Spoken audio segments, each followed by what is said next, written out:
and welcome to this week's edition of Hitting the Headlines with me, the headline maker, Kurt Cooper.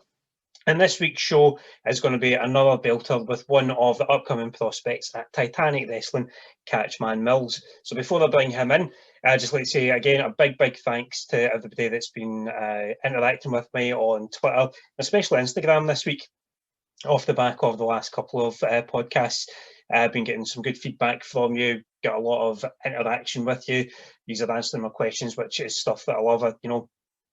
I'm doing this podcast, to keep some of the people involved in Northern Irish wrestling entertained in the loosest sense of the word. So to be getting as much feedback and such positivity, despite some of the things that I showed up on Instagram the other night there, it's been good to get to feel that I'm creating something for the community here without sounding too big-headed. But without further ado, let's go on to hitting the headlines. And this week, I am joined by Catchman Mills. So coming from a man that's got 2 Ks in his name to a man that is all about the 10 Ks, Catchman Mills is on with us. Hello, can you hear me? I can hear you now. Nice one. How's it going, Chris? Not too bad at all, Catchman, not too bad. How has your week been so far? You've been blasting out those 10 Ks like a madman. Oh, yes. Hit my personal best last night. Just keep pushing. It's great. What about yourself? Any exercise? How's my exercise going? It's going very badly at the moment. For anybody that follows me on Instagram and Twitter and whatnot, I decided just randomly on Sunday morning to go and run a 5K in aid of Northern Ireland Chest, Heart and Stoke. It's a company that in my real job I've been doing a good bit of work with, and I forgot all about their charity run this weekend that I said that I would do.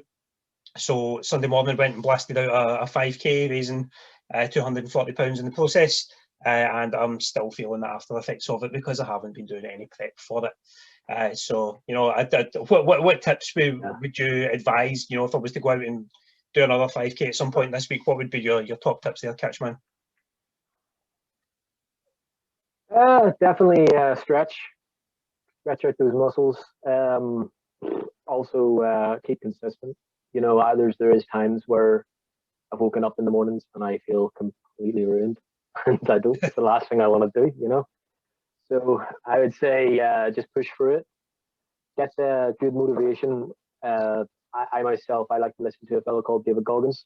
So if you're looking for workout motivation, he is my go-to source. Probably not recommended for everyone because you get a bit nasty on it. But yeah, definitely some motivation, good stretching, and just keep it consistent is probably top 3. So getting the reps up, keeping the reps going is your main advice there, and that's what we're doing this week as we delve right into the headlines of World Wrestling. Now, usually, when I was doing the first one of these podcasts, I was trying to do as much as I could about Northern Irish wrestling, but with no Northern Irish wrestling to talk about, we are kind of forced to talk about the bigger things in the wrestling world. And it doesn't come much bigger than the Big Show, and he is the focus of our first headline this week, which is, and this is going to sound awful probably, first headline this week is, well then. It'll be Paul White on the night as the Big Show joins All Elite Wrestling as a commentator on their new Dark Elevation YouTube show. Now, Mills, last time you were on the podcast, you were waxing lyrical about the Big Show on Netflix and how wholesome that was. That's right. With the man formerly known as the Big Show, the man formerly known as the Giant, now moving from Netflix to TNT. What are your thoughts on him making that massive move? To be fair, it's bittersweet for me. I think we're going to lose the Big Show. It's gone. But we do get to see more Paul White in a wrestling environment, and I think that's going to be great for the brand. It is AEW is my favorite wrestling show to watch at the moment. So just to have a nice, I'm going to presume a bite-sized sort of TV show that you can consume, and he's on there. It's going to be fantastic. I'm super hyped for it. I know that he was going through a bit of financial difficulty as well before he signed on there. So I feel like it's the right move for him. He did what he had to do, and I've just got every respect in the world for him. So he's a tough worker.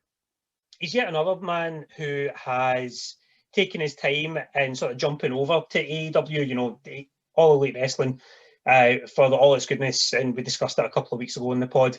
You know, they have been very good at bringing in guys from other companies, particularly WWE. But with the older guys, they tend to have more than just, you know, a physical job for them. You know, Jake the Snake Roberts, he's been a really good mouthpiece for Lance Archer. Host of other guys have come in as well. Do you think that it is just going to be mainly commentary that Paul White's going to be doing, or do you think there's going to be some sort of in-ring role that he's going to be bringing to that show? I feel like he'll get. Of course, he signed on for the commentary, and I hope to see him if he's used in a wrestling capacity sparingly. I would like to see this fella be used as sort of like an Andre the Giant figure. You know, he came in when necessary. He threw someone about, and people paid money to see that. You know, like that's just all you need from him. You don't need to overexpose him like WWE did, and then he just lost all meaning. This is the guy is in tremendous shape. He's massive. He is just an absolute spectacle to look at. You know, it's like when you see Tron in the Titanic shows, you see him compared to like just normal sized people, and you're just like, oh Jesus, you know. Do you think that's maybe been one of the, if they do use him? No, I was just going to say, do you think that's been one of the reasons why he hasn't been used so frequently over the last couple of years, because a lot of the guys that have been circulating around WWE maybe haven't been as big, you know, like your Daniel Bryans, your Finn Balor's, guys like that have got all the wrestling skills, all the wrestling charisma in the world, but they don't have that size, that look that we're so used to from, you know, back in the day when Paul White was literally and figuratively massive. Yeah, well, yeah. To be fair, like if you know what's what around WWE, you know, it comes down to one guy that books you. It doesn't matter. It doesn't seem to matter really what the audience perceives you as. It's just how Vince wants to use you, and we all just know that Vince loves big sweaty men. So yeah. And obviously that it's like that, but that is. You were mentioning there about how Paul White is in such good nick as well at this stage in his career. Do you think that he maybe feels himself that he's got unfinished business in the ring that perhaps Vince McMahon or the WWE system weren't willing to let him do, where AEW might give him that opportunity, especially now that they've brought in Shaq, who Big Show and him have had a bit of a dalliance in the past with? Yeah, there is absolute money to be made there, which is fantastic. And yeah, like I can't even tell you what his last match was.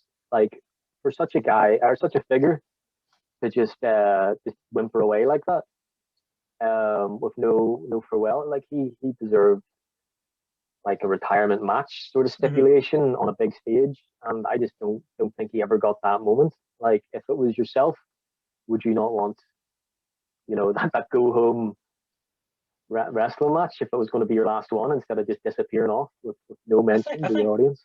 I think it depends on how the split up from WWE's been handled, because obviously it wasn't too long ago that it was on the Stone Cold Steve Austin podcast on the WWE network. You know, he was talking about how you know he felt his career was winding down. He was trying to do more Hollywood things.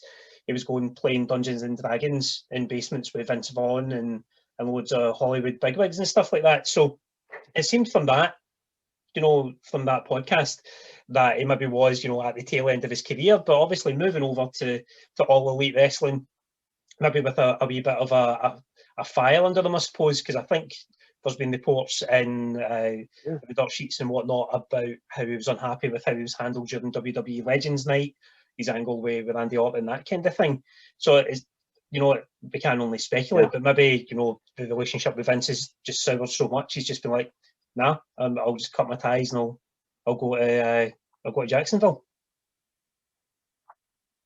Yeah, I could be. I honestly think it was a money thing for him. I know off the back of coming to the end of COVID or during, like WWE have been very stingy with their contracts, from what I hear in the pipeline. So I just think he knew that he was worth a lot more than what they were offering him, and whatever AEW was going to offer him, he was happy with that, and that was probably the main driving force for that decision. I don't think it was anything to do with booking, because you've had that guy being booked in mad stuff. Like, do you not remember that New Year's one where he was in a giant nappy and a top hat? Yeah. Like, the guy doesn't have that embarrassment filter, you know, he doesn't mind. I just think it was honestly, I know what I'm worth, and I'm going to go get it because this is what I'm worth, you know. Thank you, but no thank you to WWE. And what do you think his overall legacy in WWE would be? Do you think it would be the likes of him coming in during the Attitude Era and whatnot, or do you think it's more people are mostly going to remember him for teaming up with Chris Jericho when the Jerry Show tag team? What do you think his defining moment in WWE would have been? You know, it sounds really bad, but even when I was sort of reading the Facebook news, and you could just see what people were commenting, I think it was the fact that he's had so many face and heel turns. Yeah. I personally don't think that's a bad thing, because this guy did a tremendous job of just being this nice, happy-go-lucky giant fella, as you see in the Big Show, and then he can turn. And that was just so captivating. Like, that fact that he could just pull that off. Of course, when it does get into its double digits of, like, when he's turning and stuff, it got a bit stale and predictable, and that just became his thing. But I honestly feel like his ability to just sort of zigzag out of his heel and face persona will be his most defining overall moment or moment. Awesome stuff.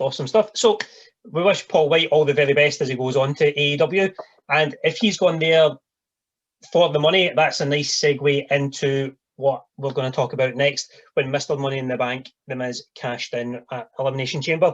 And this headline is A-MIZ-TAKE or A-MIZ-ING. It looks better written down. It does.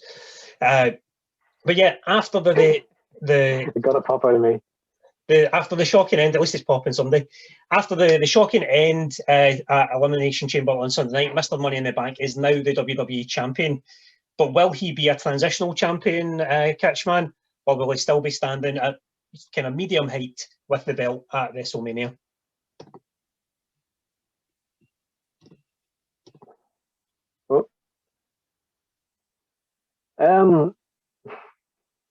Thing is with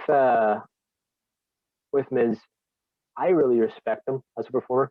I really do. I think he deserves that the position he's in anyway. Mm-hmm. A lot of people think, nah, I don't like him, but that's the thing. Like, he's a heel. He has one of the most punchable faces. His attitude is just, and like, he is so good at his job. I'm just like, I don't want to see this guy on my TV. Can just someone get him off? So when that face comes in and sorts him out, you know, he makes that moment. He is making those guys look amazing. You want a guy in that position. I do feel like it's going to be a transitional thing, just based on like where it's WrestleMania. They want that big happy moment where someone's going to come in and just, you know, get the title ship, and it's just going to be a big happy go home moment. But I hope to see more of him as a champion, because if you've read any of the social medias, it's peeving a lot of people off. Yeah, I must admit, you know, watched it the other night. As inevitable as it seemed that he was going to cash in, just the way that the show was building the other night, I just they would have been, in my opinion, they would have been as well keeping the Money in the Bank on Otis. If they're just going to use it as a transitional thing, they would have been as well just keeping the belt on Otis, have him cash in on whoever at the time, have him hold it for the night or a week or whatever, have him lose it to move on to the next stage. Yeah. because I don't think Yeah. that I certainly don't think the WrestleMania plans at the moment, given what's been happening between him and Bad Bunny and Damien Priest, I think that's probably where the Miz is going to end up at WrestleMania, purely because it's going to give Priest the rub. Bad Bunny's the hottest thing in music at the moment, regardless of whether you like him or not. So latching the Miz onto him can only be a good thing from a wider perspective on there. But I just don't see Miz as he is at the moment as being a credible threat to the likes of a Drew McIntyre, or indeed a Bobby Lashley, or a returning Brock Lesnar, or the Braun Strowman's coming into the title picture, or anything like that. You know, we spoke a wee bit earlier on about the amount of guys that are a lot smaller than the Big Show. Everyone else that is possibly competing for the WWE Championship, but maybe with the exception of AJ Styles, you're looking at a guy that's 6'4", 6'5", absolutely jacked, unbelievable as a WWE champion. But with the Miz, as good as he is in the mic, as much as you want to punch him in the face, as much as he's put the graft in, I just don't feel it. Just don't feel it at all. Yeah, that is that's a very fair point. It's just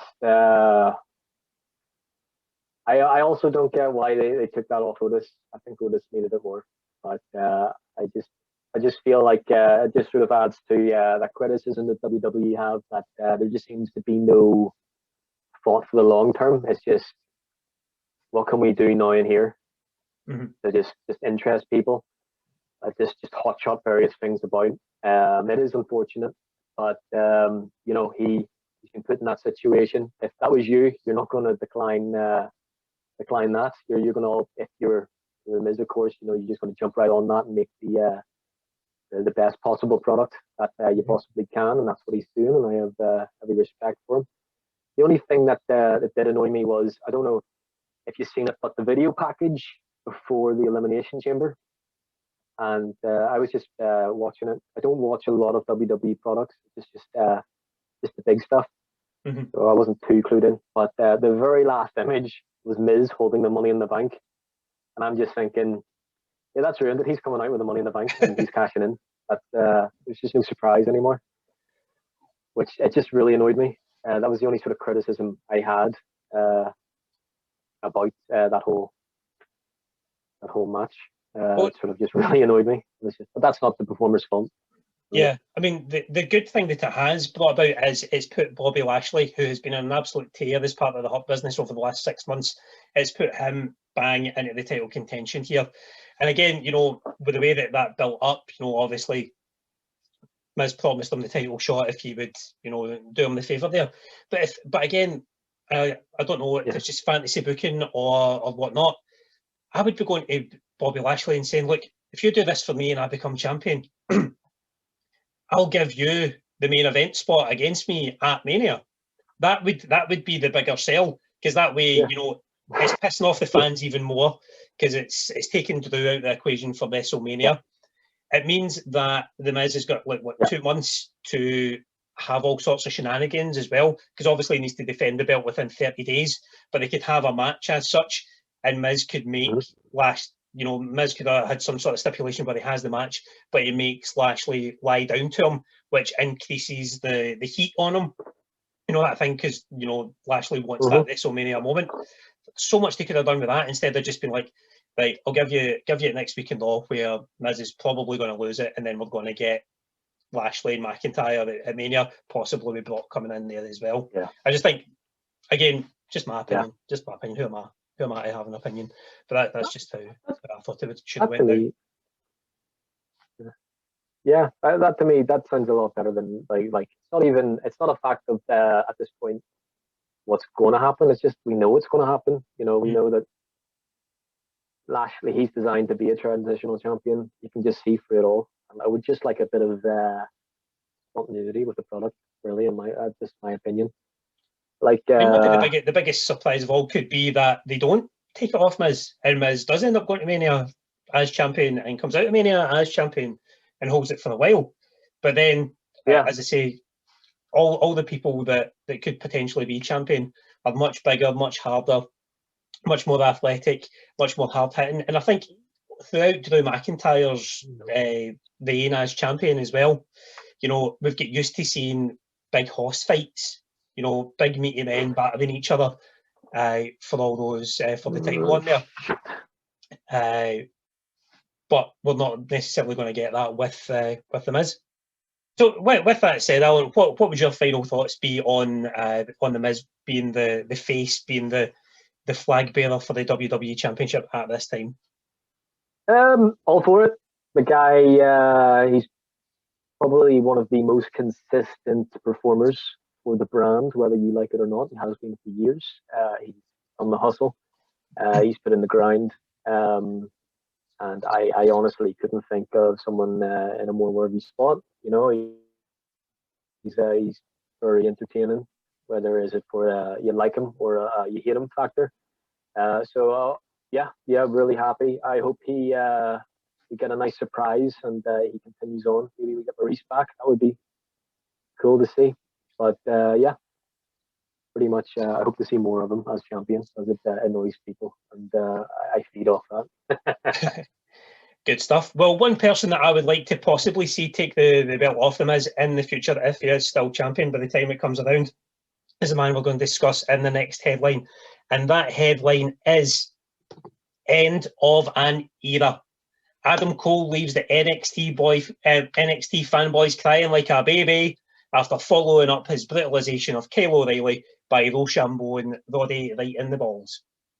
So I know you mentioned a few minutes ago, Al, that you don't watch a lot of the WWE products, but are you aware of what's been going on down in NXT with Undisputed Era? It was a big headline, so I did check in. I've looked at a few clips. So I am relatively blind. I just there was a bit over one thing that boy has a really nice super kick. Yeah, it's almost flawless. It's it's a thing. He's carved that into an art form. I did note your boy Kyle O'Reilly, like amazing promo. Like he, in terms of just as a talker,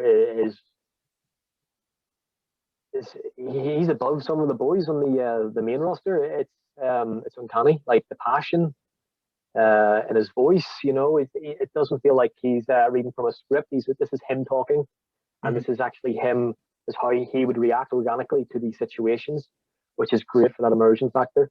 So it's good that with the split of Adam Cole, we're going to get to see more of him, possibly, and more focus on him as he's just taken away, because Adam Cole is, of course, a phenomenal star.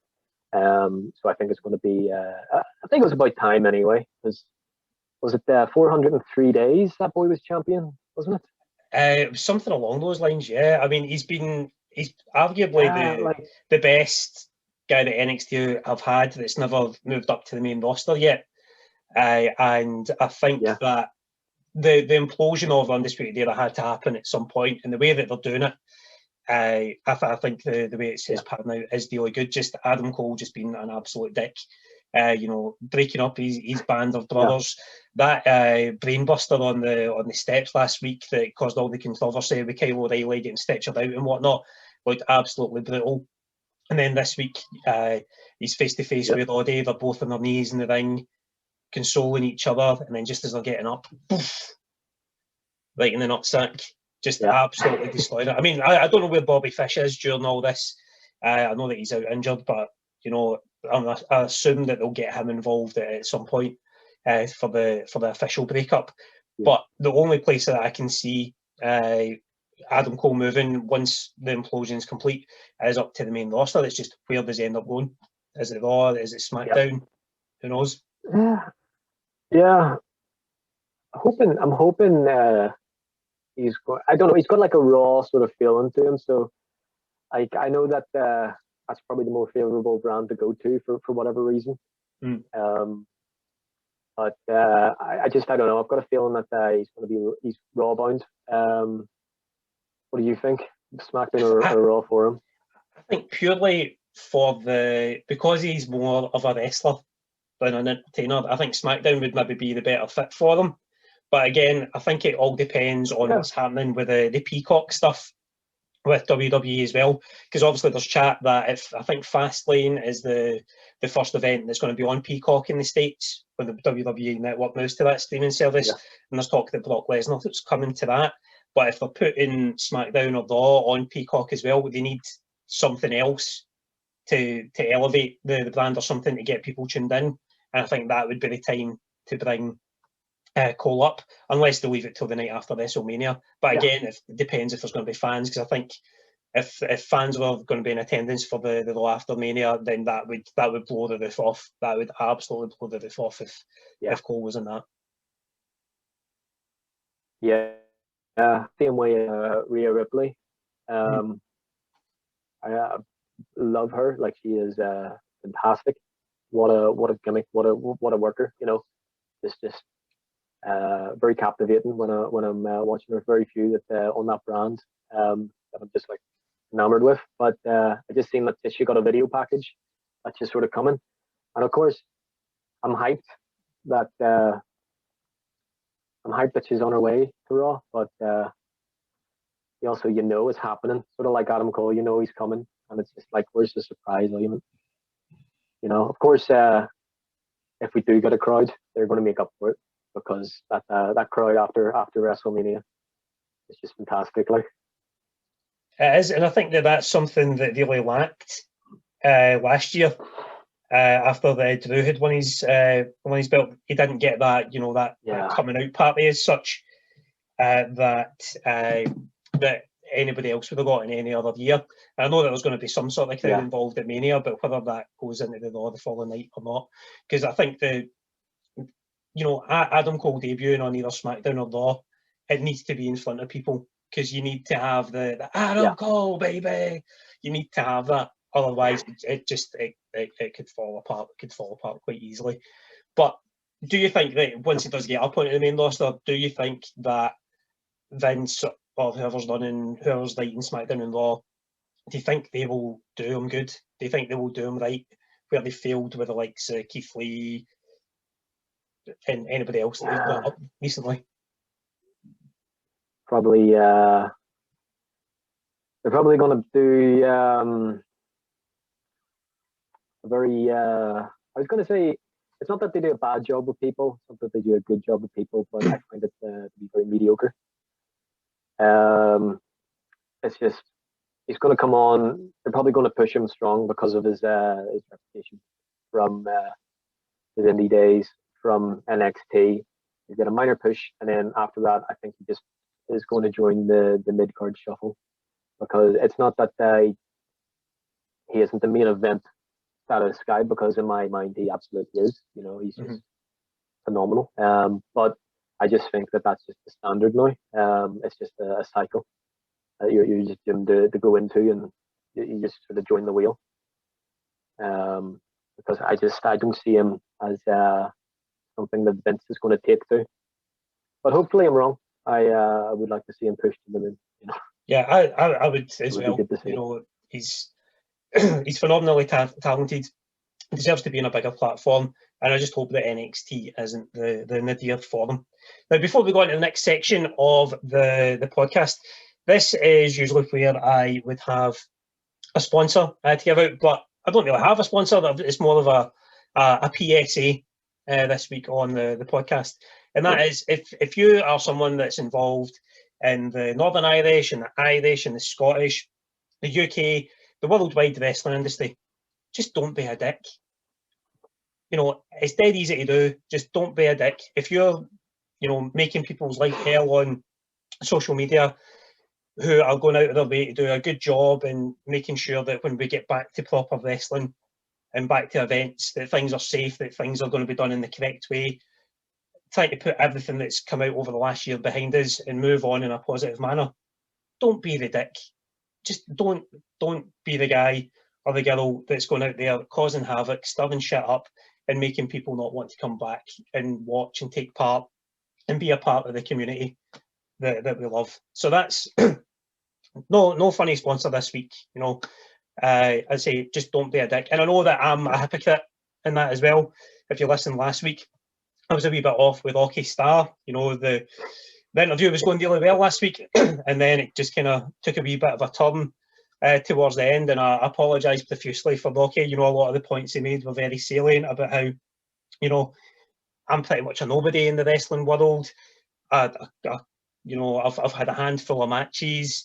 You know, I've done nothing in the industry.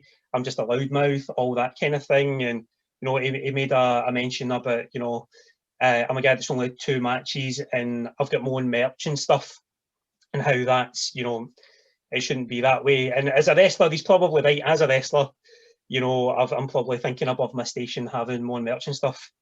But as a podcaster, I can do whatever the fuck I want. So if you want to buy any merch, like this t-shirt here, like this hoodie you can see up here, or anything else that I've had made, just slide into the DMs. I'll do you a good wee deal. As I say, as a wrestler, probably don't deserve it. As a podcaster, you guys are listening. Support local wrestling. Support local wrestling podcasters. If you fancy throwing a $5 or so my way for that t-shirt, my DMs are open. Anyway, we'll move on to the next bit. In fact, actually, as we move on to the next bit, we just need to say a quick RIP and our condolences to Josephus, also known as the Question Mark from NWA Power. He sadly passed away of an illness. That's as much as I know so far. He passed away. It was announced today. He was a big part of making the most recent run of NWA Power quite fun and entertaining. You know, you know, it was an outlandish gimmick just coming out with a big question mark on him, doing the karate with Damien Sandow, whatever his NWA name is, Arvin something. Rex. Was it Arvin Rex? I think so. That rings a bell, but I hope it is Rex. Yeah, Iron Rex, I think. Arvin Rex. Cool. 80% anyway, on that. We pass on our condolences. Obviously, it's horrible to hear that another part of the wrestling community has passed away so young. But we wish his family and all that the best if they're listening, and if they're not, we still do. We still do. Anyway, so we're going to move on to the final section of the show, which is called And Finally. And this week's And Finally is, where am I? Lost my sheet here. Well, in fact, before we get into that, and finally, actually, we did have a couple of questions for you that came through on Instagram from a couple of the listeners. Now, one of those questions you kind of alluded to earlier on, like at the very beginning. The question came in from Stevie Robinson, and he was asking you what, in fact, I'll bring it up here. It was to do with the running. I'll just bring it up. You can see that I'm prepared here. It was something to do with running anyway. What I think it was, what would you recommend as the best trainers for going running in? Trainers, let's see. I believe that you cannot skimp out on a good pair of running shoes. So Nike Air Max are probably a nice pair. You know, one thing that I did was I bought cheapy running shoes, like entry-level ones from Decathlon, and it's just really wrecked my ankles, and you will feel it. So yeah, don't skimp out. Whatever you do, there's so many good brands out there. Just make sure you pay a good amount of money, because the quality will follow. So yeah, don't skimp out on them. Even if you feel like they're only going to last you for 6 months, I promise you it is worth it if you stay consistent and you look after those ankles, because they will look after your results. Good stuff. Good stuff. The other question that Stevie asked was, what would be your top 3 dream matches, or what would be the top 3 dream matches you would book in Northern Irish wrestling? And then Glenn Smith also got in touch to ask who would be your dream opponent in Northern Irish wrestling as well. Okay. Top 3 matches in Northern Ireland. I would like to see JDP versus Tron. I would very much like to see that. I've never actually got to see it live if they have worked together. I came into the wrestling scene quite late, so I've missed a lot of good stuff. I would also enjoy seeing, let's see, I would enjoy seeing yourself versus Rocky Star after that fiasco. I would like to see what he would do. I don't know if that would be many people's be very matches, but you know, I'd be down for that. I'd be down for that.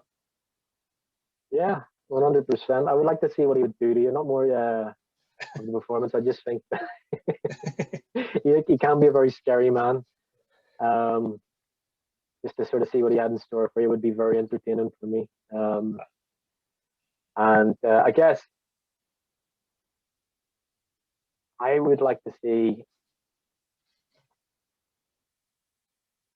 also, I would like to see anything from my boy Eli Fox. Now, he's only had one friend of the show match, as I'm aware. Friend of the show, yes. Lethal promo, hard ass worker.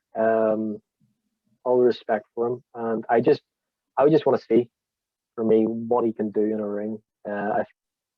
Very good to see. I think it would be a learning experience for myself. The guy, if you've ever talked to him about wrestling, he's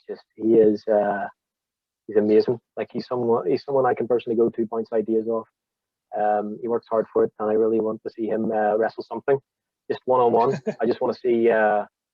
I just want to see his style. I just want to see what he would do. I just want to see if he'll be a heel or a face. You know, I would just like to see. I think with those promos, he's got to be. I know him personally. Got to be a wee bad fella, wee bad rascal. Yeah. And what about yourself? Who would your ideal match be against? You know, at this time, you know, if you could pick anybody from the NI or even the Irish scene, who would be your dream opponent? Irish scene. I would like to fight Tron. I like giants. There's just I have fantasy booked myself fighting Tron for years now. Every time I'm watching a show with my family, I'm always I'm going to fight him one day. Watch it. They're just like, no, you know, he's going to kill you. So definitely, if you ask anyone, ask JDP about my history of Tron, he'll probably tell you to go away because I don't want to repeat it again. I have been mentally booking it and trying to gun for that position myself for a while now. There you go. Good stuff, man. Good stuff. I like that, you know, you're going for the biggest, meanest, tallest guy to take out. You know, big trees need to get chopped down by someone, and the Catchman may well be the man to do it. Now, we'll now get into the and finally to wrap things up here. And this week, the and finally is based around a tweet that went out last night. After Mick Foley accidentally tagged an MP from Cowdenbeath, of all places, in a tweet that was meant for All Elite Wrestling. What's the most embarrassing, or what's your favourite case of mistaken identity that you've ever experienced, whether through wrestling or in real life there, Catchman?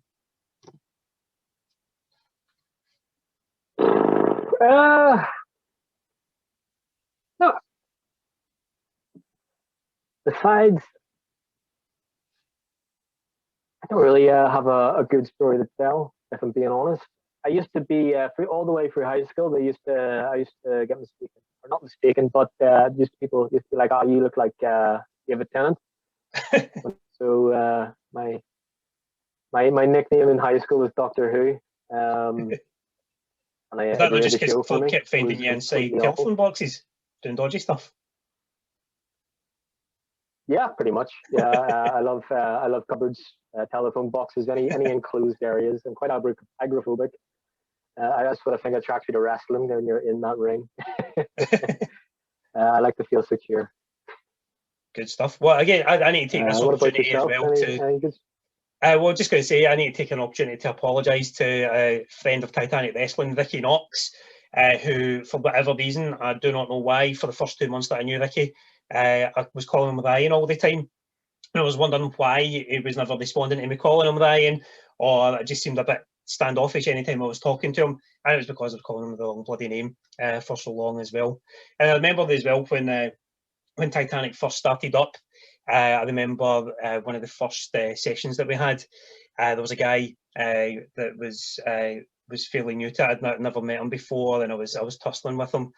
And actually, I thought I was calling him the wrong name. I thought his name was Alistair or something like that. But all I remember about him, like, I don't remember seeing him since, but all I remember about him was he had these awful tattoos. I can see, you've obviously got a wee bit of artistry behind you there with your background and whatnot. But these guys' tattoos, honestly, they were the worst things I've ever seen. They just looked, not that they say, but if you sit in your left hand, it feels like somebody else is doing it. It looks like that's what he was doing. Like, I don't know if he'd been designing his own tattoos or whatnot, but they were just absolutely horrible tattoos. But I just cannot remember. I'd say I was just calling him the wrong name all the time. What was that? Toddler designs, are there? What sort of stuff was on the there was like a thing. I don't know if you remember salad fingers. Like, there was this really creepy cartoon kind of thing. There was one that looked like that. There was this like really kind of like knockoff, like Johnny Bravo looking thing as well. Just on his legs, because he had me in like a head scissors thing, so I got a close up of him and just, I don't know if you say like sometimes you can't do that, this you need to practice on an orange or something to get better at it, but this guy just seems like he just went fuck that and just went straight for it. Do you remember them? I can't remember the few. Yeah. Do you think there wasn't there like a red flower and a snake as well below that that Johnny Bravo, wasn't there? It could have been. Aye, that sounds familiar. I just remember it being a blur because it was like my face, but also just looking like a blur in general as well. Do you remember the guy? Yeah, really. Yeah, he was a dick, wasn't he? What do you think of him? Well, I'd say I was only there a couple of times. When he came in, he had this big beard. They looked very hipster, very. I know you're a vegan. But he looked like a vegan, if you know what I mean. He just looked. He just could not take to the boy at all. And I'd say because I was forgetting his name all the time, I think that made things even worse. Yeah.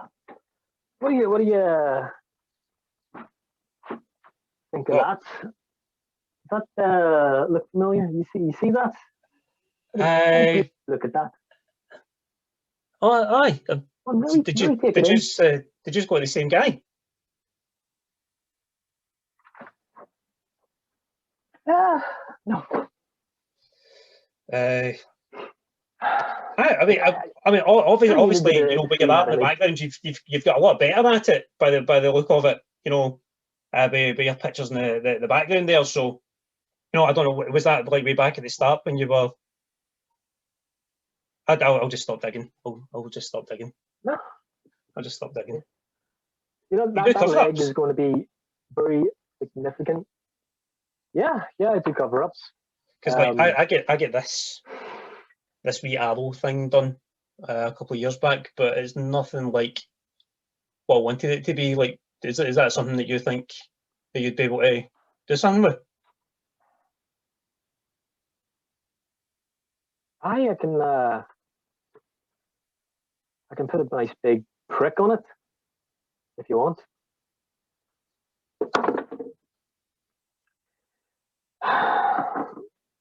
Look.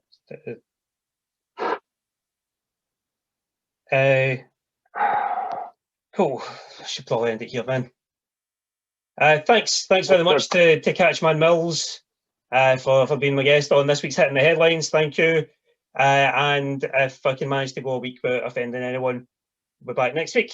Cheers.